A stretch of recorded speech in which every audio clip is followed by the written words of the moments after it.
രാവിലെ സോഷ്യൽ മീഡിയയിൽ ഒരു യൂട്യൂബിൽ ഒരു വീഡിയോ കണ്ടു. ഒരു തമിഴ് ചാനലിൽ ഒരു ഇൻ്റർവ്യൂ കണ്ടു. ഒരു തമിഴ് പെണ്ണുമ്പിള്ള ഇരുന്നുകൊണ്ട്, അത് ആരാന്ന് പോലും നമുക്കറിയത്തില്ല കേട്ടോ. അവിടുത്തെ വലിയ കൊളാണ്ടറാന്ന് തോന്നുന്നു, ഇരുന്നുകൊണ്ട് കുണയ്ക്കുന്നത് കേട്ടു. നമ്മുടെ മറ്റേ മലയാളത്തിലെ രശ്മി ആർ നായരല്ലേ, പിന്നെ അതുപോലെ മറ്റേ ആ കപ്പിൾസ് ഉണ്ടല്ലോ, വീഡിയോ ചെയ്യുന്ന കപ്പിൾസ്, ഇത്തരത്തിൽ ഹോട്ട് കണ്ടൻറ്റ് ചെയ്യുന്ന മലയാളികളെ പറ്റി ആ പെണ്ണുമ്പിള്ള ഇരുന്നുകൊണ്ട് ചിലയ്ക്കുന്നത് കേട്ടു. അതിൻ്റെ താഴെ വന്നേക്കുന്ന കമൻറ്റുകൾ വായിക്കണം.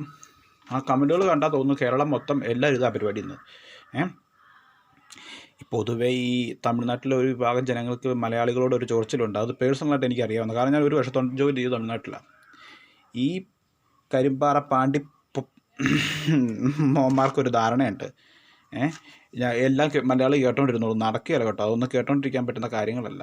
നിനക്കൊക്കെ വേറെ എന്തെങ്കിലും ചൊറിച്ചിലും ബുദ്ധിമുട്ടും ഉണ്ടെങ്കിൽ അത് അവിടെ തീർത്തോണ്ട്, നിൻ്റെയൊക്കെ ആ കുണച്ച നാട്ടിൽ. ഞങ്ങളുടെ നെഞ്ഞത്തോട്ട് കയറണ്ട മലയാളികളുടെ. നിൻ്റെയൊക്കെ നാട്ടിലും ഇതേ കാര്യങ്ങൾ നടപ്പുണ്ട്.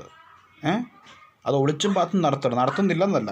അവിടെ ഒരു മറ്റേ സ്ട്രീം ചെയ്യുന്ന ഒരുത്തിയുണ്ടല്ലോ, അവർക്ക് തുണി ഉണ്ടോ ഇല്ലയോ എന്നുള്ളത് പോലും അറിയത്തില്ലല്ലോ. അങ്ങനെ ഇരുന്ന് ചെയ്യുന്ന ഒരുത്തിയുണ്ട്. എടാ, ഇത് എല്ലാ നാട്ടിലും ഉണ്ട് ഇത് കൂട്ടൊക്കെ, അല്ലാതെ കേരളത്തിൽ മാത്രമല്ല. അപ്പോൾ ചൊറിച്ചിലുണ്ടെങ്കിൽ അല്ലെങ്കിൽ വേറെ എന്തെങ്കിലും ബുദ്ധിമുട്ടുണ്ടെങ്കിൽ അത് കൈ വെച്ചോണം. അത് ഞങ്ങളുടെ മലയാളികളുടെ നെഞ്ചത്തോട്ട് മൊത്തത്തിൽ അടച്ച് കയറണ്ട. ഓക്കെ.